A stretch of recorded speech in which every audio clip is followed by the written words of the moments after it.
woodshop stop. Just cleaning up my table saw here. I once had an old timer tell me that cleanliness is next to godliness. I don't know if that's biblical in the scriptures or not, but I think what he's saying is if you're tidier and cleaner, you'll be safer. But today I want to talk to you about table saw safety. And that's the first thing. We want to keep our table saw nice and clean.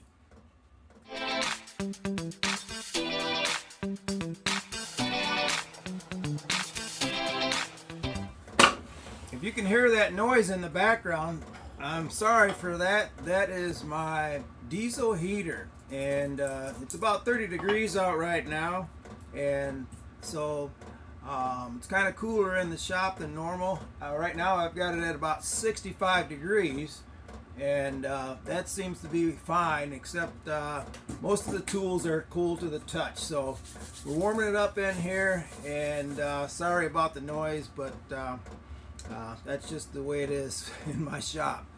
But okay, we've got 7 points that we want to make about the table saw, and the first one being is that you never want to stand in the line of the cut. This is your material here. You never want to stand directly behind that. So if I'm here, I don't want to make my cut while I'm standing right here. The tip is to stand off to the side so that if something should happen, the wood would kick back. You would have, say, a kickback, and the wood would fire back, and you would be out of the way, most likely.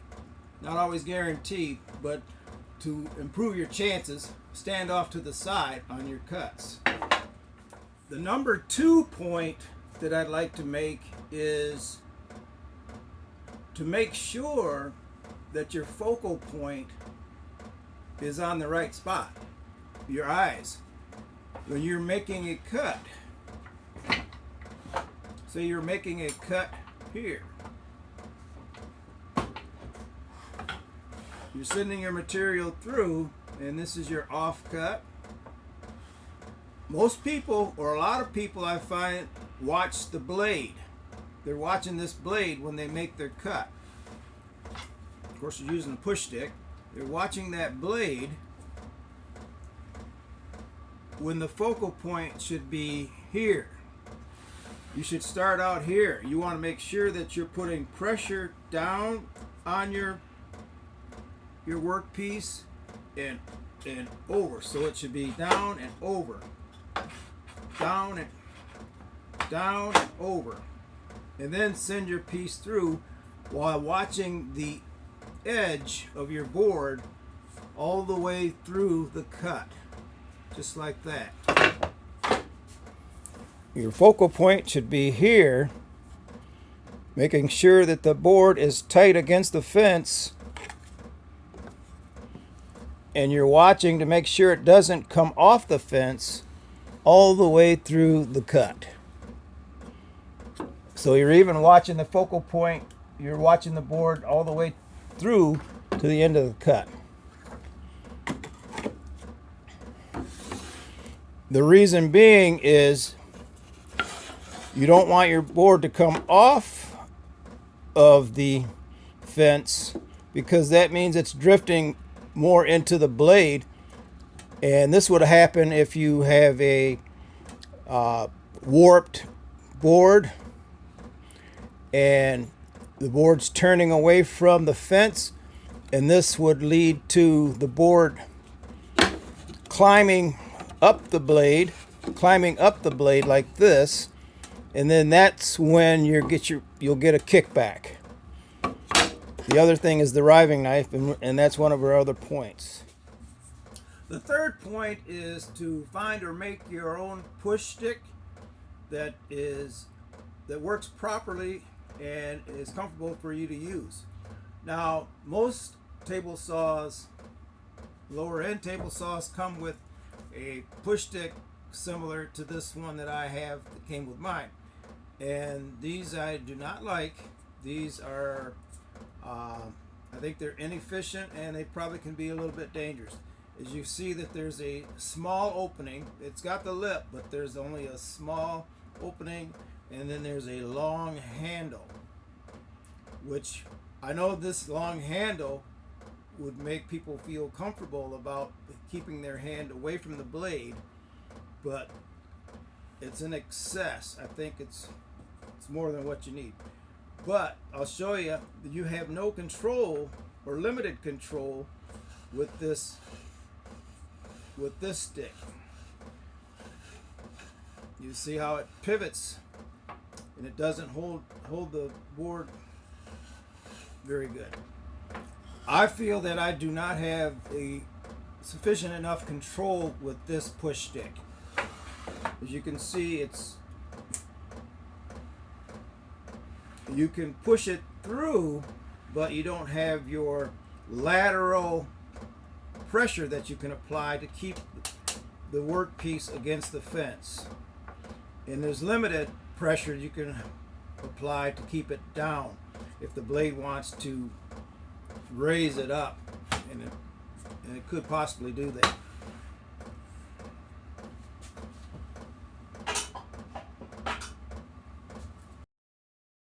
Now the push stick that I use is this one here. I borrowed from another YouTuber. I borrowed his design, and I like this because it has like a handle which is kind of more in a stick shift fashion, which allows you to apply the pressure downward.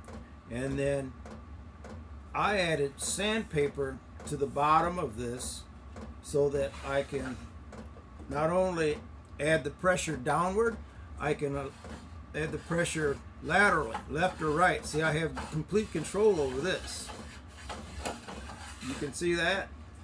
And that allows me to keep the workpiece down and keep it against the fence, which is part of keeping your focal point up against the fence and keeping the piece going through the cut against the fence. Now it does have enough room to keep your hand away from the blade, so you don't have to worry about that. Another one that I have for thinner boards, which allows me to apply pressure downward and laterally. This is just my own design here. Basically just a handle. You can hold it like that, or you can hold it like this, however you like. But, and a new one that I just was recommended is this push stick here. I just made this one. This one has plenty of height to keep your hands away from your workpiece and the blade, and it has a comfortable crotch area for your grip. Now you can actually you can apply forward pressure because you have something to push against. When the hook hooks the part has no choice other than to go forward. And then I'll add sandpaper to the bottom of this, and then I can have downward force and lateral force to keep the piece against the fence. In my opinion, what you do not want is a push stick that has a higher back area here and then a sloping front portion, because your hand could slide downward. The next point, number 4, is blade height. Now, I like to have 2 teeth shown. I believe this is what is recommended by most people. You could probably have it a little higher, but you don't need to have it jacked way up that high for a piece that's only 3/4 of an inch. So roughly 2 teeth sticking up above the workpiece surface is what I like to have. Point number 5 is a very important point to me, and I think it should be for you as well. In order to make accurate cuts on your table saw, you need to have consistency throughout the cut. And what I mean is, you have to make sure that you're keeping your workpiece down on your table saw surface, and you have to make sure that you're keeping your workpiece against the fence throughout the cut. And this kind of touches some of the other areas that I just mentioned, but this one I think is critical for making sure that you have consistency and accuracy in your cuts. And like I mentioned before, you just want to make sure that you have pressure, downward pressure on your workpiece, and then lateral side pressure to keep the piece against the fence throughout the cut. And that's all you want to do. And make sure you're consistent with that. The next point I'd like to talk about is trapping your workpiece.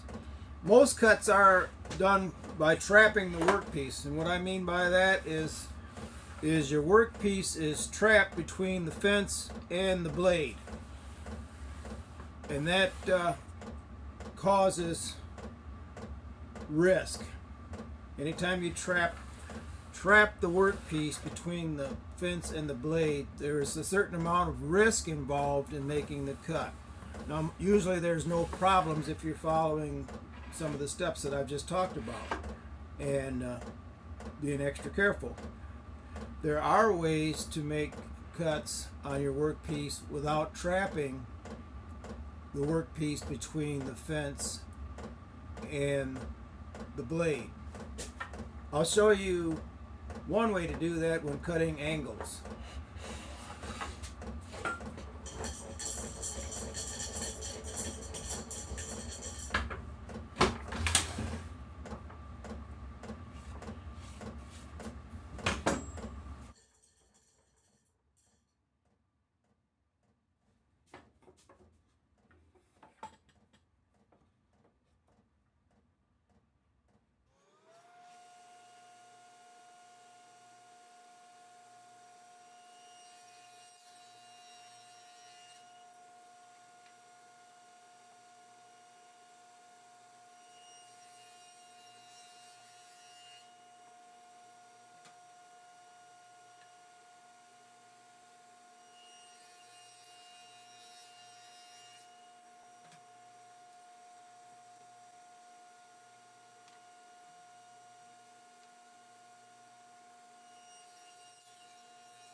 And that's one way to make a untrapped chamfer cut on a board.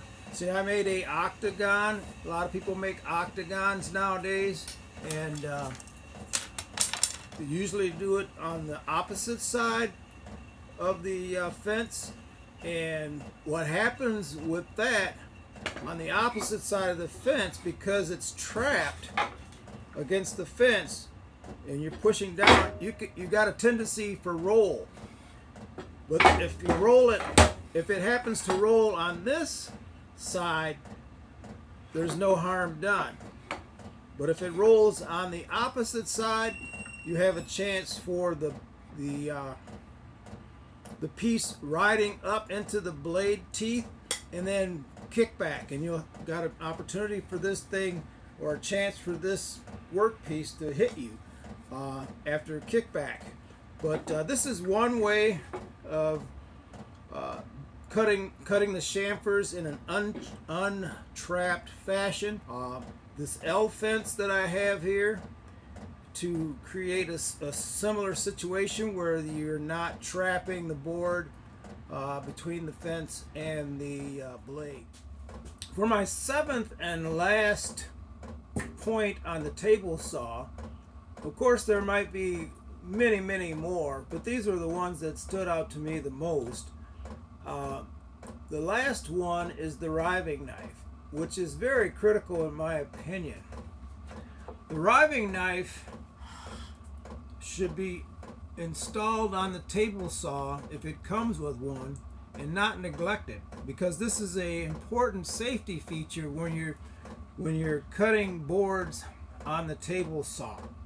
Reason being is that when you make a cut on a board and the waste is removed, if the board does not stay against the fence, like I've been saying in previous points, it can ride into the saw blade, and when it rides into the saw blade, it becomes like a projectile, and that's where your kickback comes in. But with the riving knife prevents, at a better fashion, the workpiece going into the blade and riding up on the top of the blade, and you can get through your cut more safely. So I would say that the riving knife is one of the more important aspects of the table saw, and you should not remove it. If you do remove it, I know we all have to take them out at times to install dado blades or other items, other fixtures and jigs and that type of thing. Be sure to put it back on before you get back to ripping your standard rip cuts. And that is the final point to this video. And if you made it this far, I really appreciate it, and I hope that this information is helpful to you in your woodworking endeavors and when you're working on the table saw. And be cautious with all machinery and woodworking tools. You should wear the necessary safety equipment as well. But thanks for watching the video. I really appreciate all my subscribers. I have a bunch of new subscribers, and I'm very happy about that. And I welcome you aboard to the WoodShop stop, and I hope that there's some value in this channel for you, so that you can expound or grow your woodworking knowledge and skill level and all of that. And thank you very much. And thanks for watching the video. Make sure, if you haven't subscribed, subscribe to the channel, hit the like button, hit the bell notification, and share the video if you think there's someone else out there that needs to hear this or would like to hear this. That's it.